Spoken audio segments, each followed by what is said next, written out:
Lady.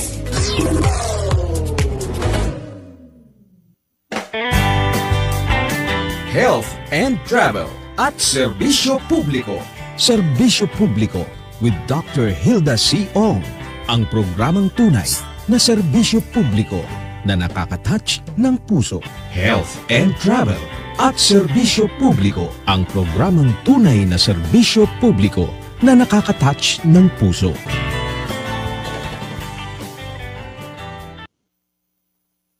Isang maganda at makawalang araw, Pilipinas. Ito po ang Health and Travel at Serbisyo Publiko. Ang iyong kasama at kapalikat sa usaping may kinalaman sa kalusugan, biyahe, inspirasyon at tunay na serbisyo para sa bawat Pilipino. Ako pa rin si Dr. Hilda Ong, ang iyong agarang serbisyo lady. Napapakinggan tayo sa DWBL 1242 kHz, ang himpilan ng serbisyo publiko. At napapanood sa Facebook at sa YouTube channel, kaya sa abang panig ng Pilipinas o mundo kayo naroroon, abatinig ang tulong at impormasyon. Maraming salamat po sa mga pumapollow, nagsusubscribe, at nagpo-comment dito sa YouTube channel ko po na Hilda Ong, Agarang Serbisyo Lady. Sa iyong kahilingan, ngayong araw ay tatalakayin ng iyong Agarang Serbisyo Lady ang dalawang napakalagang programa ng PhilHealth o Philippine Health Insurance Corporation na tunay na makakatulong sa bawat pamilyang Pilipino. Pag-usapan natin ang YAKAP o ang Yakap ng Kalusugan Program na nakatuon sa pagbibigay ng mas malawak na proteksyon at suporta sa ating mga miyembro, lalo na sa panahon ng karamdaman at kagipitan. Layunin nitong tiyakin na walang Pilipino na maiwanan pagdating sa serbisyong pangkalusugan. Ngayon din tatalakay natin ang gamot package o ang guaranteed and accessible medication for outpatient treatment na isang programa inulunsad upang gawin mas abot kaya at mas madaling ma-access ang mga pangunahing gamot para sa ating mga pasyente. Sa pamamagitan ng mga programang ito, ipinapakita ng PhilHealth ang mas pinatibay na pangako na palawagin ang saklaw ng serbisyong pangkalusugan at makatit ng mas maayos na buhay para sa bawat Pilipino. Alam po ninyo, ang PhilHealth po sa ngayon ay napakarami po mga benepisyo na ibinibigay na po sa bawat Pilipino. Ngayon nga lang, yung iba hindi pa nila alam kung ano-ano po ba ang mga magagandang benepisyo at marami din mga dati-dating mga case na tinanggal na ng PhilHealth. At katulad po nito na yun tinanggal na nila yung tinatawag natin na single period of confinement. Ito po ay marami pa rin mga pasyente o mga relatives ng pasyente na hindi nila alam. Katulad po nung meron isa na lumapit sa akin na kasi daw hindi daw siya binibigyan ng PhilHealth deduction ng PhilHealth hindi ng ospital. Sabi na bakit? Sabi ko bakit di ka bibigyan? Kasi inaalam daw kung kailan daw yung huling na ipasok daw sa ospital. Sabi ko bakit naman? Kasi di daw pwede magamit kasi nagamit na raw yung PhilHealth niya. So sabi ko, ayun na, baka ang tinutukoy ng ospital yung single period of confinement kung saan tinanggal na. Kung saan, di ba, nabagit ko noon, paulit-ulit ko, tinuturoan ko po kayo o binibigyan ko yun ng tamang impormasyon na kapag sinabi ng isang ospital na kung kayo ay for discharge na, and then, natural, before ng-discharge, meron yung PhilHealth form na dapat, syempre, yung mismo kayo po mag-fill up para sa iyong relatives. And then, titingnan po ninyo doon sa may pinaka-ibaba ng form, pinaka-ilalim. O tignan po ninyo tanungin po ninyo yung attending physician. Ano po ba ang iyong na-diagnose na sakit? Ngayon, kadalasan, meron dalawa yan. O first, ano yung pinaka-first case niya na medyo mas mataas ang pwede niyong makuha sa PhilHealth. And then, ano yung second? Ano second case rate? So, all case rate ang nilalagay niyan ng doktor, yung attending doctor. So, titingnan po ninyo, ano po ba talaga ang sakit ng pasyente. Ngayon, yung paglalagay ng doktor, hindi dapat yung kung anong time nung na-admit siya. Sabihin natin, nung pagpasok niya, inubo-ubo lang. Pero habang tumatagal, di lumalala. Hanggang sa malaman ng doktor, kita ng doktor, sabihin natin yung pulmonologist na sinabi na, ay may pneumonia pala. So, ang pneumonia, meron din, meron pa rin niyang kategorya. May anong klaseng pneumonia siya. Ito po ba mild, severe, o moderate? Iba-ibang case rate yan. So, yan ang dapat ninyo inaalam. Huwag po kayo, basta na lang sabihin nung PhilHealth window, ma'am, ito po ang pwede namin ma-deduct sa inyong PhilHealth.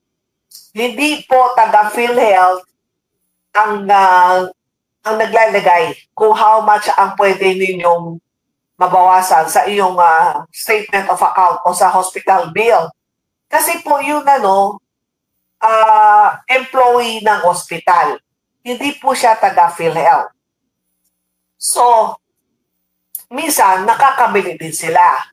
So, ang dapat ninyong gawin, yung sa mga yung mga naka-Android phone, dapat hanapin po ninyo mag-download po kayo sa inyong Play Store, ang PhilHealth ACR. Ibig sabihin ng PhilHealth All Case Rate. So, doon pa lamang, pagka sinabi ng doktor ninyo, doktor, ano ba ang nilagay mo sa PhilHealth form? Ano po ba ang kaso ng pasyente? So, pag sinabi ng doktor, pneumonia, tignan po ninyo sa case rate sa iyong cellphone na how much pa ang equivalent niya. Lalo na ngayon na ang laki-laki na itinaas ng PhilHealth sa lahat ng all case rate.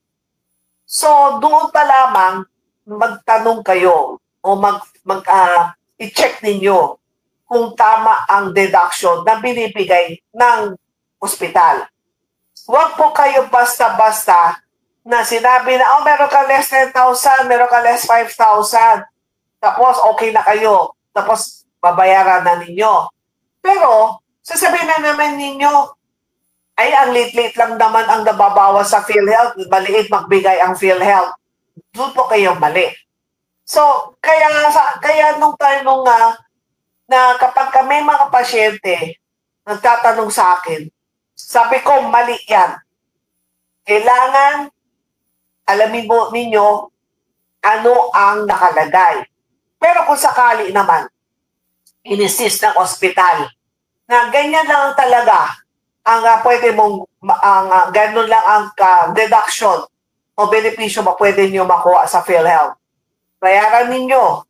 And then, yung statement of account ninyo, tapos how much yung nakita deduction, tapos medical abstract,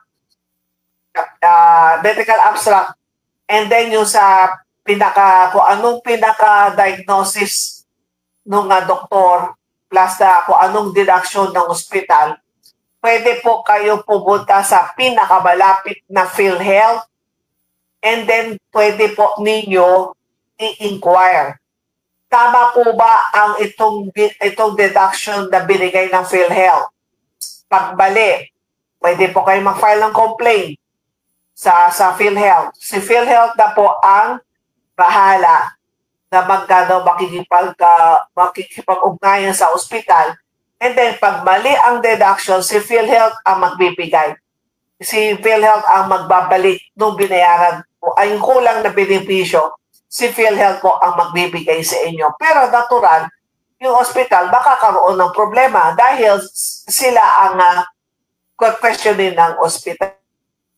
Yun ang binanggit ko, yun, single period of confinement, wala na yan. Tinanggal na ng PhilHealth yan. Kapag sinabi ng hospital, sir, ma'am, wala na po kayo hindi na namin kayo pwede bigyan ng PhilHealth benefits kasi kakagamit mo lang. Mali po yun. Pwede nyo gamitin pa rin yung PhilHealth benefits. Hindi po pwedeng wala kasi tinanggal na yun. Pangalawa, kapag sinabi naman niya, ma'am, hindi ka namin pwede bigyan ng benepisyo dahil wala po kayong hulog na ilang buwan na. Sabihin natin, 6 months, 1 year, 2 years. Wala kayong hulog. Mali pa rin yun. Dapat bigyan pa rin kayo ng PhilHealth benefits. Dahil bakit? Kung kayo po ay Filipino, meron po kayong immediate eligibility. Ibig sabihin, kahit wala kayong hulog, pero kayo po ay Filipino citizen, dapat bigyan pa rin kayo ng hospital kung ano yung case rate na nilagay ng iyong attending doctor. Kapag wala pa rin, ayaw pa rin kayo bigyan ng yung in charge sa PhilHealth ng hospital, pumunta rin po kayo sa pinaka-nearest PhilHealth office nila. Sa Leo, yun ang dapat ninyong gawin. Na matuto po kayo, alamin ang iyong karapatan, alamin ninyo ano po ba karapat-dapat na benepisyo na binibigay ng PhilHealth na ayaw o kaya naman hindi binibigay sa inyo ng mga ospital. Dahil ako po ay pinaparating ko po ito mismo kay Dr. Edwin Mercado. Siya po ang acting president and CEO sa mga ospital na hindi binibigay ang tamang benepisyo sa mga pasyente. Tapos meron kasi ibang ospital, minamindsetting nila sa mga pasyente, uy, maliit lang magbigay si PhilHealth, huwag na kayo umasa. Yan po ay mali. Malaki ang binibigay ng PhilHealth ngayon, kaya dapat po ninyo alamin. Ngayon, since ngayon ay August na, so yung maraming mga may sakit na madalas gumamit ng kanilang PhilHealth, dati-rati, pwede hang up to 45. Asa 45 click ko, let's say kung naka 45 days ka sa ospital, na-consume mo lahat. O kaya naman, in and out ka sa ospital. O marami kang nagamit, mayroon ka outpatient. Marami kang nagamit dun sa PhilHealth. So in short, naabot mo na yung 45. Dati-rati, yung nga, hanggang up to 45. Ngayon, ito po ay tinanggal na rin ng PhilHealth. So, wala nang pinag-uusapan kung ilan ang iyong nagamit. So, kung hanggang kayo na-admit sa ospital o ginagamit po ninyo yung PhilHealth, wala na talagang binibilang kung ilan. So, yan po ay isang dapat ninyong alamin. Ngayon, ang pag-uusapan natin, ang isa pang issue, ito po ay maraming nagtatanong sa akin din. Sa pamamagitan ng mga programa, ipinakita ng PhilHealth ang mas pinatibay na pangako na palawagin ang saklaw ng serbisyong pangkalusugan na mas maayos na buhay para sa bawat Filipino. Ito po ang yakap. Ang yakap ay inulunsat upang masiguro hindi lamang ang individual na miyembro ang nakikinabang sa benepisyo ng PhilHealth, kundi pati na rin ang buong pamilya ito. Ang yakap, ito po ang dati po niya, ang tinatawag natin e-konsulta. Isa itong pinahusay na version na dating konsulta program. ngunit mas pinalawak at mas pinatatak ang saklaw at serbisyo. Nanonood ngayon ang Jacqueline Santos. Kasama po natin sa Serving Hearts. Jackie, magsiset ako ng appointment at kinakailangan lahat ng ating Serving Hearts, lahat ng member natin, may parehistro natin sa Yakap. Kaya after the program, kakausapin kita. So kinakailangan po, lahat po sa ngayon, magpa-register po kayo sa Yakap. Ngayon, marami na po mga big corporation na kinakausap na ako. Hilda, pwede mo pa tulungan mo kami paano namin maparehistro ang aming mga empleyado, which is ongoing na, at meron naman maraming mga provider kasi kanyang-kanyang lugar eh. Kung saan man lugar yun ginagay ko sila at meron na po sila mga provider na malapit sa kanila na yan, pinaparegistered ko na pa silang lahat. Dahil itong yakap na to, ito po ay talagang maganda po ito. Kaya kinakailangan natin na mapamiyembro po natin. Ang yakap ay inulusat upang masigurong hindi lamang ang individual na miyembro ang nakikinabang sa benepisyo ng PhilHealth, kundi pati na rin ang kanyang buong pamilya. Buong pamilya. Let's say si ang lalaki, ang miyembro, ang asawa, hindi. Ang anak, syempre, hindi. Lahat yan ay magiging miyembro po ng yakap. Isa tong mas pinahusay na version na binanggit ko po ng dating konsulta program. Ngayon, kung ang PhilHealth konsulta program noon habang sa basic primary care services, kagaya ng konsultasyon, ilang laboratorio, at health screening, ang yakap naman ay mas nakatuon sa holistic at family-centered care. Ibig sabihin, hindi lamang ito tungkol sa agaran gamutan ng karamdaman, kundi tungkol din sa maagang pagtukoy ng mga sakit, regular na follow-up, at pagtiyak na ang bawat miyembro ng pamilya ay may access sa preventive at promotive health services. Halimbawa, sa ilalim ng yakap, mas pinalawak ang listahan ng serbisyong sangkasakop mula sa karaniwang check-up, bakuna hanggang sa mas maraming uri ng diagnostic test at pangangailangan medikal. Ang layunin nito ay masiguro na lahat ng miyembro ng pamilya ay may proteksyon at gabay mula sa kanilang primary care provider. Sa madaling salita, kung dati ay nakapokus lamang ang PhilHealth sa individual na konsultasyon sa ilalim ng konsultasyon program, ngayon naman ay mas pinagtibay at pinalawak ang programa upang talagang yakapin ang buong pamilya at ang iba't ibang aspekto ng kalusugan mula sa pag-iwas, paggamot, hanggang sa tuloy-tuloy na pangangalaga at paggaling. Kaya napakahalaga ang yakap sapagkat hindi na ito tinitingnan hindi lang kalusugan ang tinitingnan na bilang pangangailangan ng isang tao, kundi at kumbaga ang responsibilidad at karapatan ng buong pamilyang Pilipino. So itong yakap ay talaga nakafocus sa to para sa buong pamilya, hindi lang sa miyembro. Siyempre kapag nagkasakit ang isang kasama sa pamilya, natural ikaw, hindi ka rin makakapag-concentrate sa iyong trabaho. So ngayon, ginawa ng PhilHealth, itong yakap, ito ay para sa lahat, hindi lang para sa iyo, pati kasama mo sa iyong bahay. Ngayon, ang isa pa, wag mong isipin na, paano yan, doktora, wala kaming mga hulog sa PhilHealth. Dito sa yakap, kapag pumunta po kayo doon sa yakap provider, hindi sila magtatanong, oh, may hulog ka ba sa PhilHealth?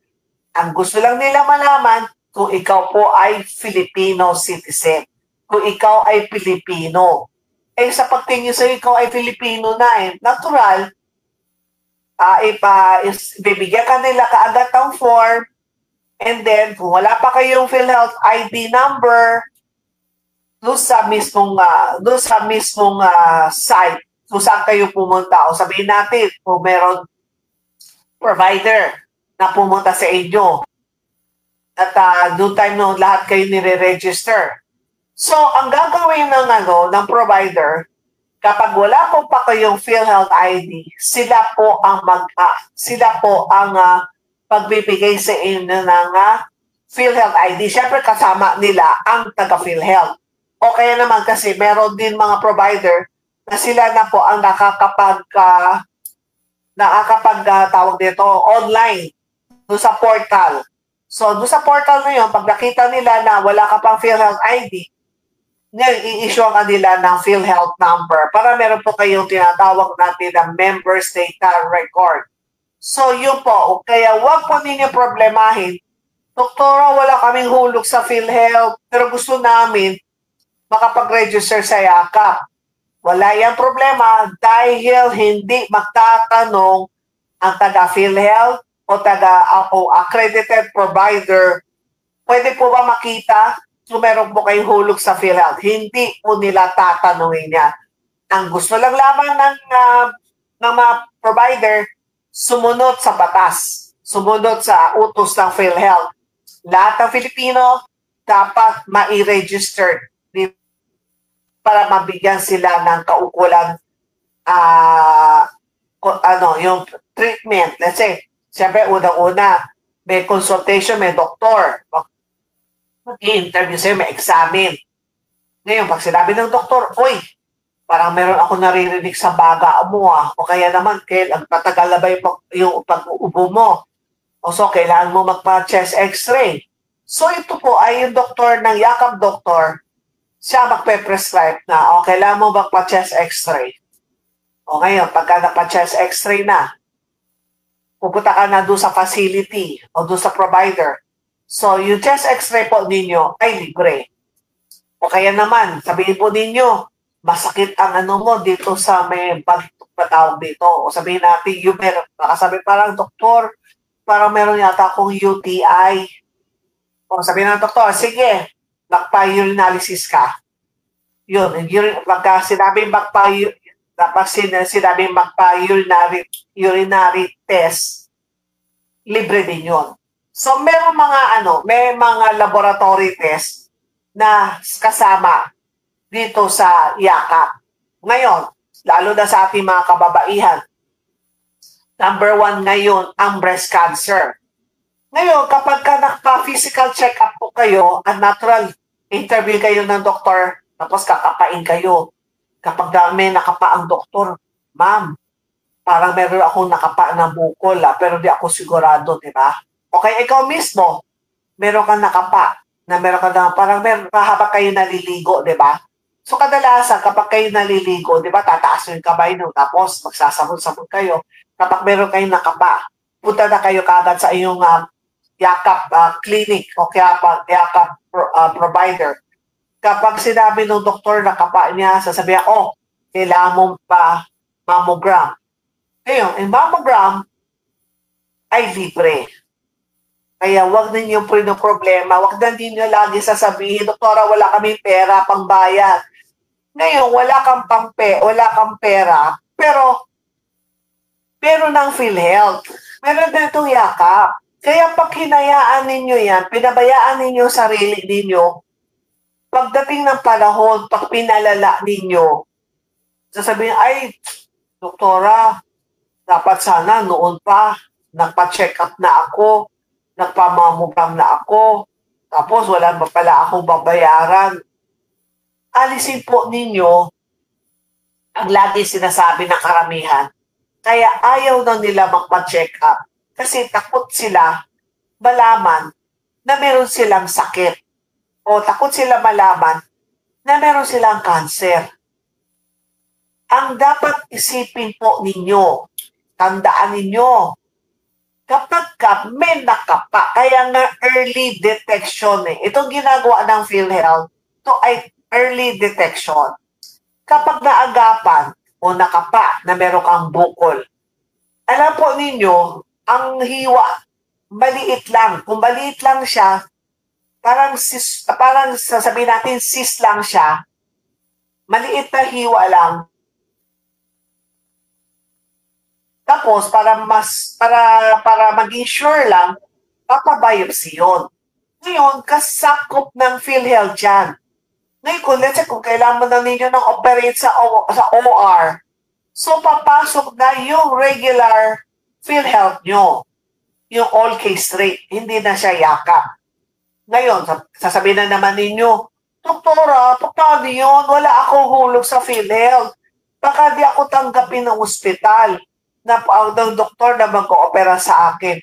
Pumunta lang po kayo sa Pumunta lang po kayo sa PhilHealth kung wala pa kayong PhilHealth ID.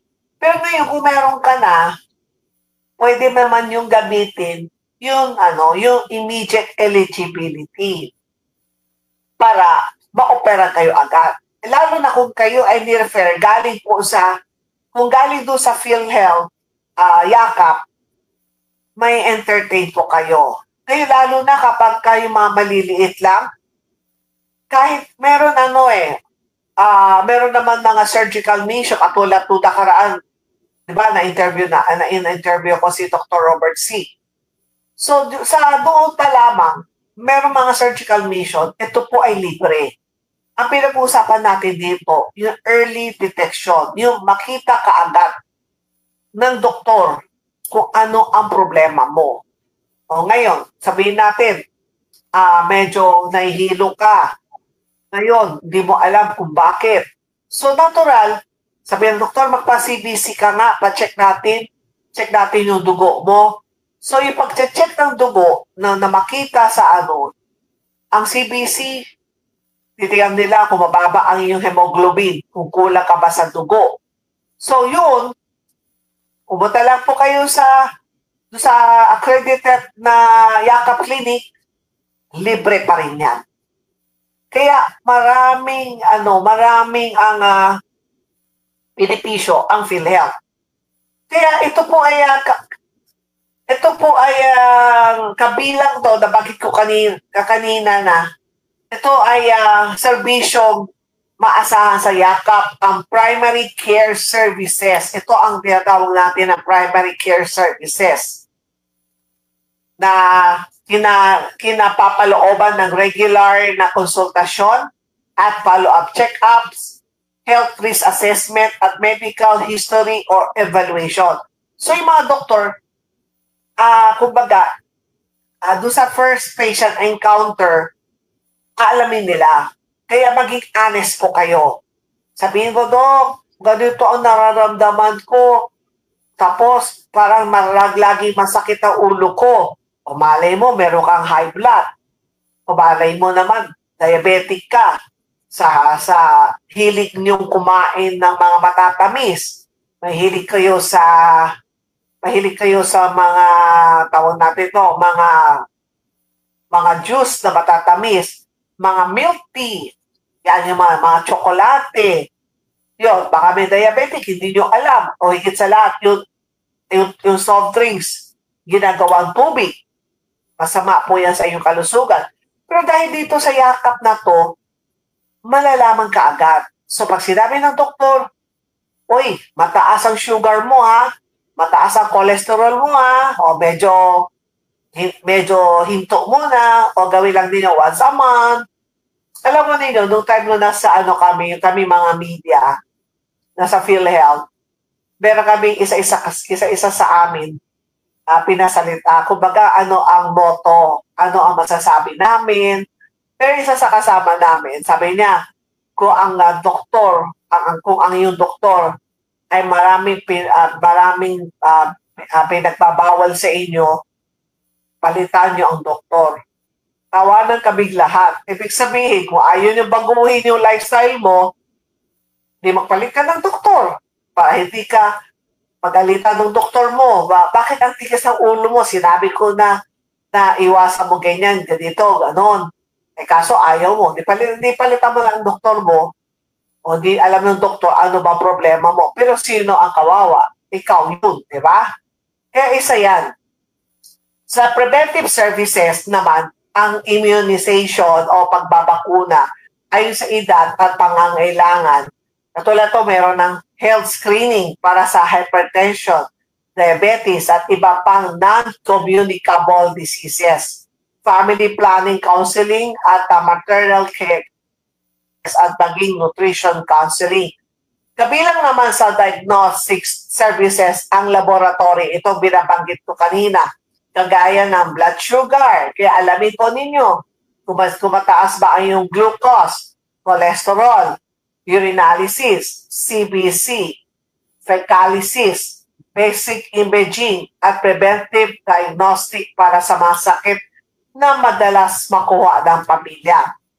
Sa treatment and management services naman, ang paggamot at pagbibigay ng reseta para sa karaniwang karamdaman. So, ang Yakap Clinic na doktor, kapag meron silang nakita na need ninyo na mag-take ng gamot, so sila po ay magbibigay ng reseta.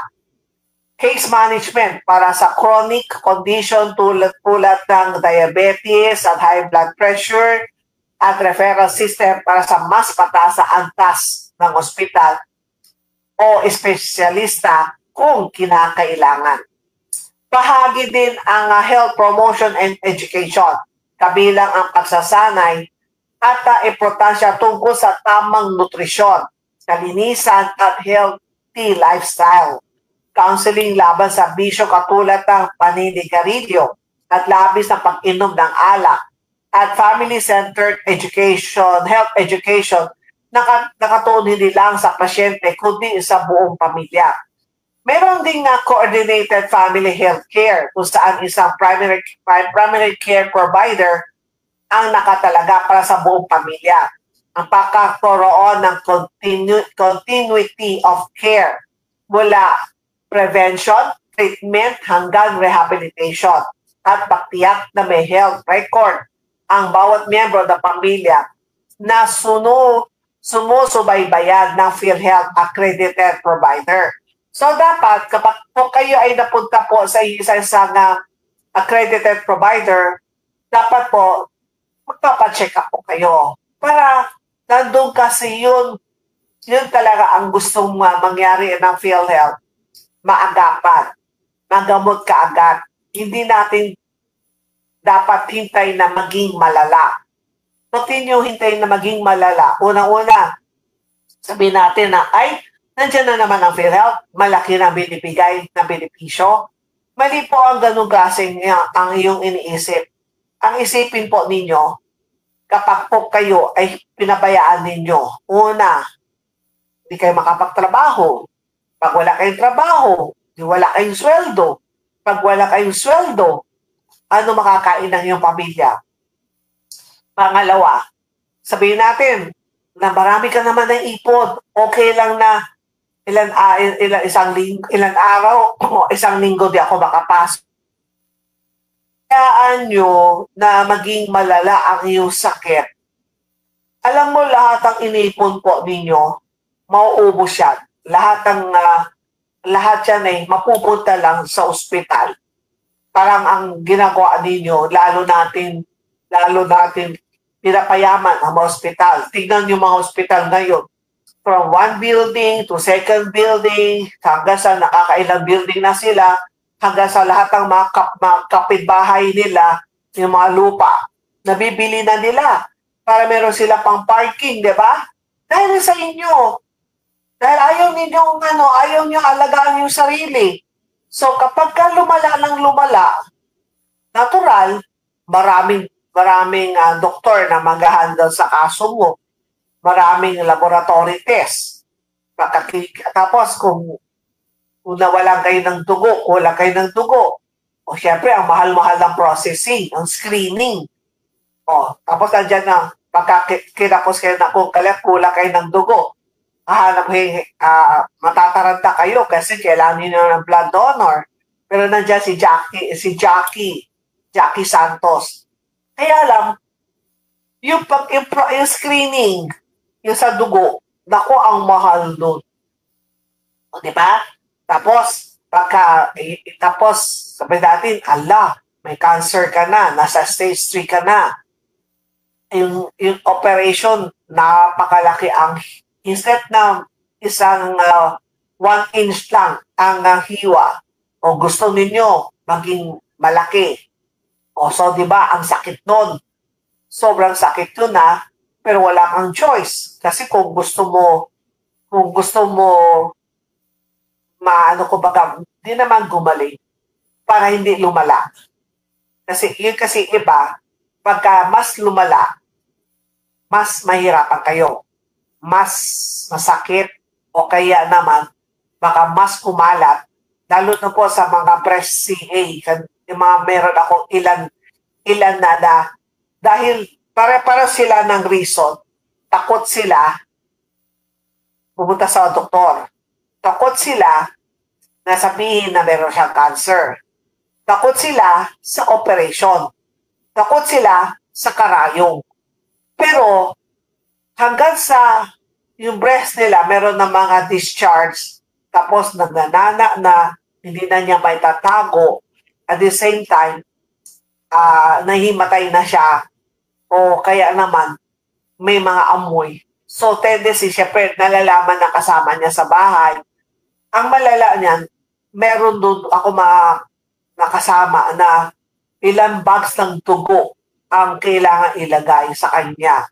So, lahat ng kanyang pera na naipon, o sabihin natin sa ilang taon niya sa pagtatrabaho, nakuha na niya ang kanyang retirement pay, o kaya nakuha na niya ang kanyang, sabihin natin, SSS, nakuha na niya ang kanyang advance 18 months. Lahat yan ay naubos, kulang pa. So, kaya yan ang sinasabi ng PhilHealth. Kaya gusto ng PhilHealth, agapan ninyo. Kaya nga, preventive. Kaya kayo po ay hindi na ninyo masisisi ang PhilHealth. Kasi ang PhilHealth ay talagang nakatutok na ngayon sa preventive. So, sa mga yakap, dito sa yakap, ang kasunod nito, kapag kayo po ay nakapag-register na, nakapag first patient encounter na, ang next, ang gagawin naman ay ang let's say, kung kayo po ay nireseta ng doktor na kailangan ninyo ito magamot na to. So ito po sa ngayon ay meron pong 75 na klaseng gamot na pwede ninyong kunin sa mga accredited pharmacy o kung saan nakikita po ninyo sa website kung saan kayo pwede kumuha ng gamot. Sa loob ng isang taon, meron kayong 20,000 worth ng gamot. Pero itong gamot na to, ito po ay karami ay generic medicine. Di ako bumibili ng branded. Generic ang lagi kong binibili. Kasi ang branded kasi, binabayaran mo yung brand. Pero kung sa pagdating doon sa pangalan niya sa generic, yun din yung gamot na yun. So, sa loob ng isang taon, meron kayong 20,000 worth ng gamot na pwede niyong kunin. Minsan yung mga yakap clinic o yakap provider, sila mismo meron din yung gamot. So, doon sa cellphone ninyo o doon meron yung yakap clinic, ang magsasabi, ngayon, sabihin itong 20,000 nabigyan na kita ng gamot na nireseta na meron doon sa listahan na doon sa 75 na gamot na na-aproba na ng PhilHealth, babawasan nila doon sa 20,000, wala kayong babayaran. So, babawasan lang nila doon sa PhilHealth, doon sa listahan nila. Kaya kung meron hindi ko pa alam po sa cellphone, aalamin ko pa yan. Kaya abangan po ninyo ang next topic ko, paano yun sa yakap. Sa ngayon, kailangan first patient encounter muna. Kailangan mag-check muna kayo ng provider bago po kayo makakapasok doon sa yakap para makakuha po kayo ng gamot. Kung hindi aktibo o hindi kung hindi aktibo o hindi updated ang hulog ng isang pasyente, may ilang lang labang ang limitation. Maari pa rin sila makagamit ng benepisyo, pero may waiting period o penalty bago ma-avail ang ilang packages. Pero ito inaayos ng PhilHealth. May mga benepisyo na hindi kaagad makukuha, kung hindi siya kwalipikado bilang active member sa oras ng paggagamit. Pero kung kayo po ay nasa ospital, na bigla kayo na ipasok sa ospital, pwede nyo gamitin ang immediate eligibility. Para sa programa gaya ng yakap, mas kinakailangan ng may primary care provider ko po kayo. So itong sinasabi ko po na kailangan mamili po kayo kung sino ang magiging provider po ninyo upang masigurong tuloy-tuloy ang serbisyo. So, marami na po ako mga big corporations na ginaguide ko na po sila, na pinaparehistro ko na po sila. At naka-schedule na po siguro by September, marami na po akong mga napaparehistro na. Kasi ang gusto ko lang talaga, magparehistro na para magamit po ninyo ang yung PhilHealth. Lalo na ngayon meron pa yung 20,000 worth ng gamot na pwede nyong kunin sa mga pharmacy. Ang isa sa pharmacy na accredited, ang natatandaan ko ay Generica. So, di ba, kahit saan may Generica, so makakakuha na kayo ng gamot na pero need ninyo reseta ng gamot, reseta ng mga doktor. At siguro, sa mga regarding naman po sa zero balance billing, ito po ay sa mga government hospital lamang, ha? Sa mga government basic ward, sa mga, yung sasagutin po PhilHealth, kung sa pampublikong hospital, kung sila ay pumasok, ay pwede po ipatupad rin ang zero balance billing na kumbaga wala kayo babayaran. At ikalawa, ang ating contribution ay hindi lang para sa atin, kundi bahagi na rin ng pagtutulungan ng lahat ng Pilipino. Ibig sabihin, kung tayo ay malusog at hindi nakakasakit, ang hulog natin ay nakakatulong sa ibang nating kababayan na nangangailangan ng agarang gamutan. So, katulad yan, sinasabi po niyo, ay ako naguhulog ako sa PhilHealth, wala naman ako pakinabang dyan. Dapat magpasalamat po kayo. Kaya nga, PhilHealth Insurance eh. So, ibig sabihin, naka-insured ka, pag kayo nakasakit, nandun ang PhilHealth. Pero kung kayo hindi nakasakit, pero patuloy ang paghuhulog ninyo, dapat maging thankful po kayo dahil hindi kayo nakakasakit. Ngayon, yung contribution na pupunta sa mga nagkakasakit, sa mga nangangailangan. Yun ang tulong natin sa kapwa. Kaya dapat tayo po ay magpasalamat na hindi tayo nakakasakit. Pero, and then, marami din magpapasalamat din sa atin na sa hulog natin, sa tulong natin, sa ating monthly contribution, marami pa rin ang nakikinabang sa benepisyo ng PhilHealth. Sa pamamagitan ng tuloy-tuloy na paghuhulog na nanatili aktibo ating membership, kaya walang aberya o pag-aantala sa pag-claim ng benepisyo. Kung minsan kasi, kapag hindi updated ang contribution, nagiging limitado ang ating access sa programa. Pero dito po sa Yakap, tinuulit ko po, kahit wala po kayong hulog, pwede po kayong magpa-register. Tinuulit ko po ha, kahit na wala kayong hulog, pwede po kayo magpa-register sa mga Yakap Clinic. Ngayon kung saan, pwede po kayo mag-message sa akin, mag-comment po kayo sa akin, para mag-guide ko po kayo kung saan po kayo pupunta, kung anong araw na meron mga Yakap Clinic na pumupunta sa certain area dahil meron po silang mobile clinic. So yung mobile clinic, nandun na kompleto, nandun ang doktor, dala nila ang gamot, and then nandun evaluation, and then pagka-reseta, and then pwede na kayo kumuha ng libreng gamot. At higit sa lahat, ang ating contribution ay pamumuhunan para sa kalusugan ng isang seguridad na may kasamang kapayapaan sa isip natin, para at least hindi na tayo nag-aalala kung paano yan pag nakasakit tayo, paano yan pag wala. So, para pag-usapan natin ang gamot package, isa sa pinamalagang inisyatibo ang PhilHealth ngayon ay ang gamot package na nakatuon sa pagbibigay tulong sa ating mga kababayan na nangangailangan ng abot-kaya access sa mga pangunahing gamot.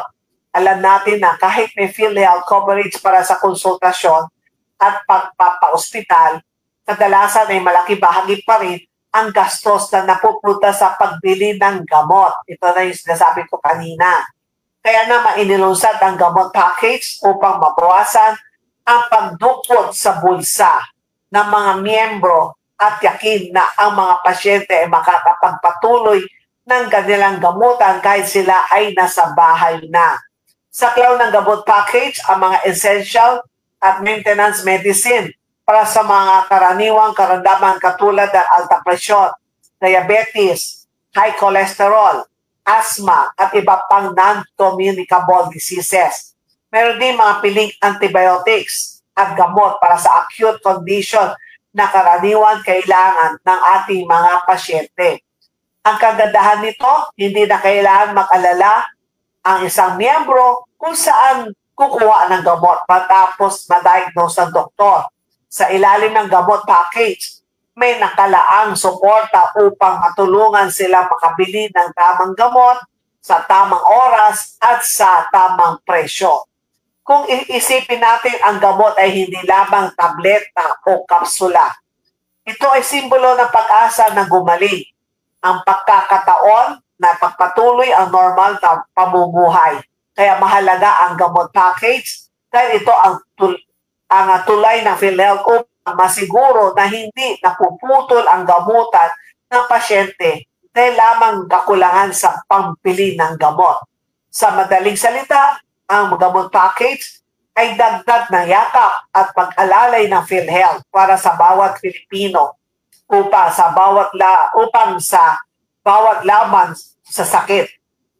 May kasamang suporta, may kasamang gamot, at may kasamang pag-asa.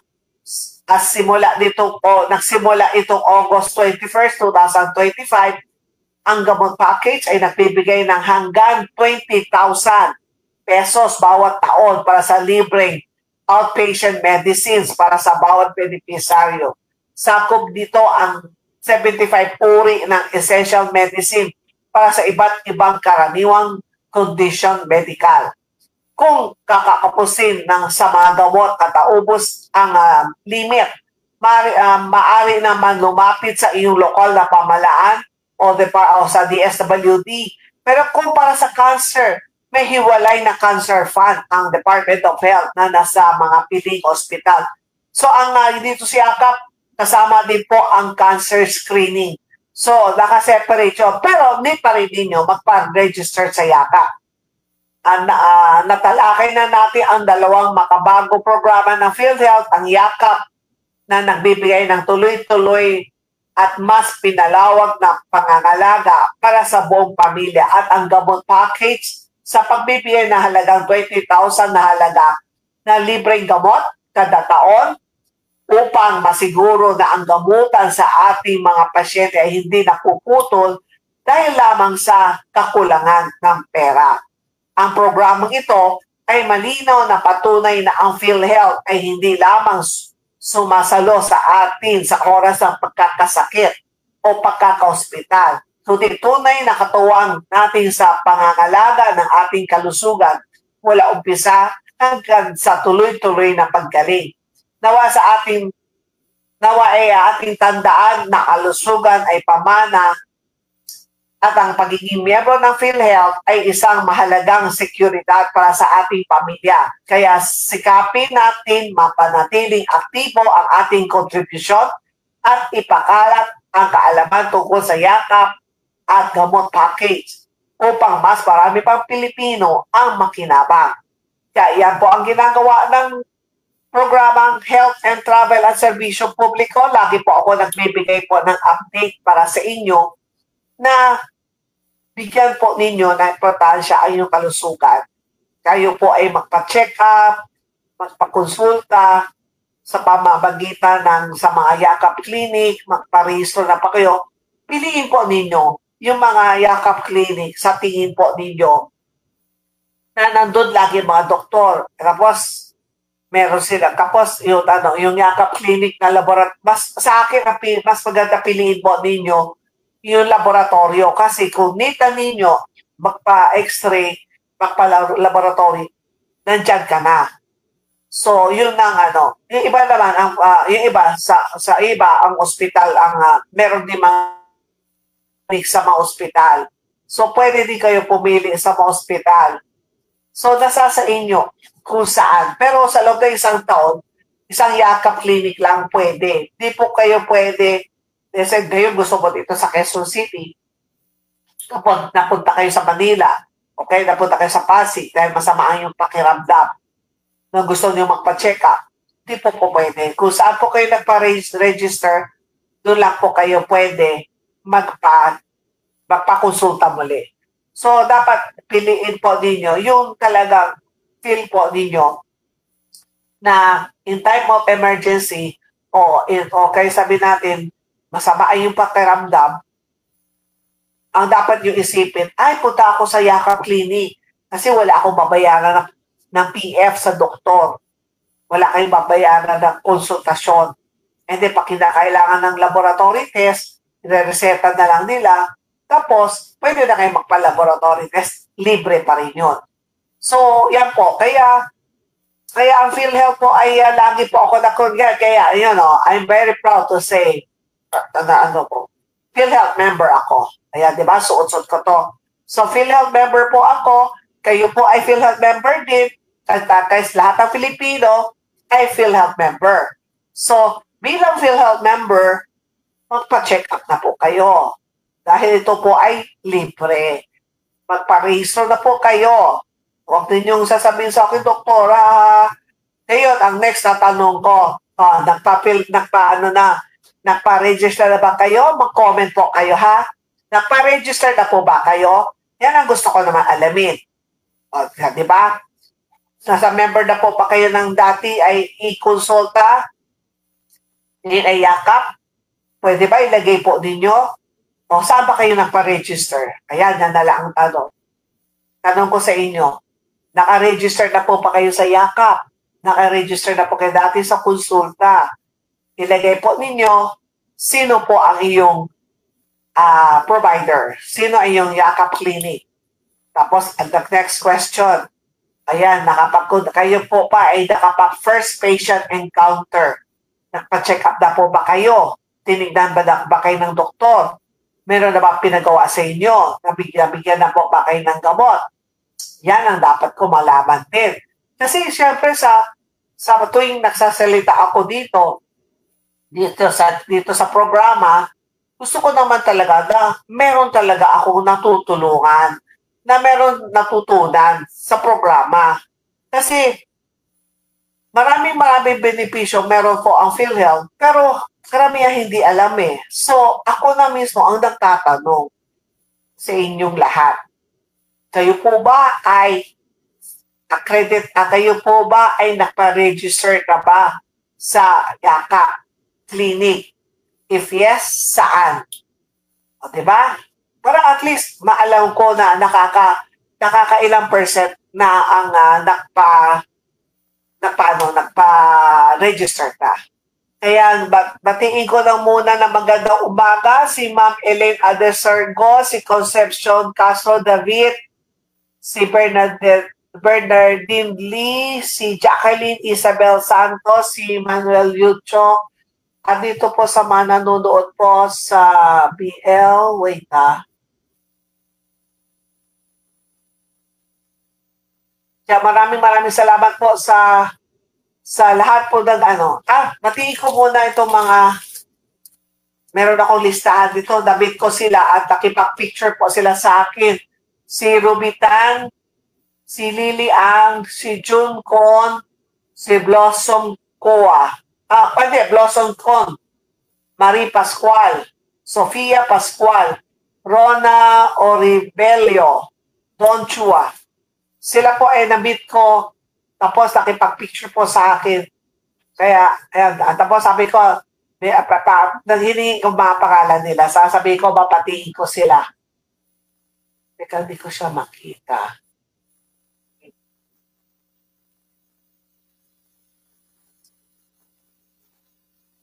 Sa mga nakatuto. Teka, tingnan ko sa cellphone, ha.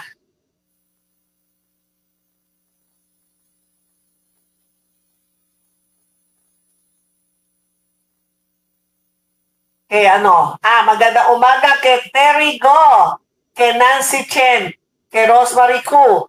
Yan po. Lahat po sila from St. Stephen High School. Good morning, good morning. Kaya talagang sabi ko dito sa PhilHealth, kapag ka nakikita ko na hindi nabibigay ng tama, parang nagigil ako. Bakit hindi nyo binibigay sa pasyente? Dapat meron sila nakukuha ang benepisyo. Mali ang sa pagka nalalaman ko, mali ang ibinibigay. Talagang sinasabi ko sa pasyente, dapat mas mataas pa yan. Dapat ganon. Tapos ngayon, magtatanong ako sa PhilHealth, Sir, ma'am, ito ang kaso ng pasyente. Magkano po ba dapat ang deduction siya sa ospital? Sasabihin sa akin ng PhilHealth, papasa niya sa akin, ito ang case rate na dapat niya makuha. So, ibibigay ko naman sa relative ng pasyente. Tapos, pagka pumunta ka sa accounting, sabi mo, tatanong ka sa PhilHealth, ito dapat ang deduction na makuha ko. Ilaban ninyo yan. Pag ayaw niya ibigay sa inyo, sige. Sabi mo, after that, pag kami nakalabas na, dadalhin ko itong statement ko sa PhilHealth. Ipapakita ko sa PhilHealth na ito lang ang deduction na kuha ko. Ganon dapat yung gawin. Dapat marunong kayong dapat alam ninyo iyong karapatan. Dapat alam ninyo kung ano dapat ang deduction na dapat ma-deduct sa inyo. Dapat ibigay sa inyo. Ang laki-laki ng benepisyo binibigyan ng PhilHealth eh. Tapos sasabihin nyo sa akin, liit lang binibigyan ng PhilHealth. Kaya yan ang gagawin ninyo ha. Kapag kayo na sa ospital, alamin ninyo kung tama ang deduction binibigay sa inyo ng mga ospital. Kaya yan ang ngayon ito ang malagang issue na i-share ko po sa inyo. Maraming salamat sa iyong pakikinig at pagtutok at sa manonood. Hanggang sa muli, manatiling, malusog, ligtas at may pagmamalasakit sa kapwa katulad po sa akin. Yung pagmamalasakit ko po sa inyo. Ako pa rin si Dr. Hilda Ong, ang iyong Agaran Serbisyo Lady, na iyong kasama sa paghatid ng serbisyo, kalusugan at paglalakbay. Bye! Health and Travel at Serbisyo Publiko. Serbisyo Publiko.